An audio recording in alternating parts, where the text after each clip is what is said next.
Nagbabala ang Department of Trade and Industry sa publiko hinggil sa mga mystery parcels o yung mga box na walang katiyakan kung ano ang laman. Ayon sa DTI, maikukonsiderang fencing o pagbebenta ng mga nakaw na gamit ang pagbili ng mga mystery parcel.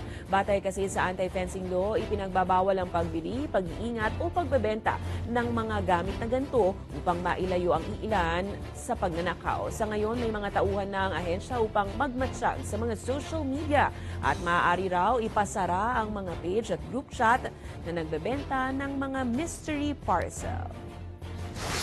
Na nabili sa isang valid auction sale ng customs, walang problema yan. Wala tayong nalalabag na batas dyan dahil kung nabili siya sa isang valid auction sale, ako na yung owner nitong mga parcels na to, nitong mga box na to, malaya na ako na ibenta ito sa third party or kung sino man, no? Dahil ako naman talaga yung owner nitong parcel na to.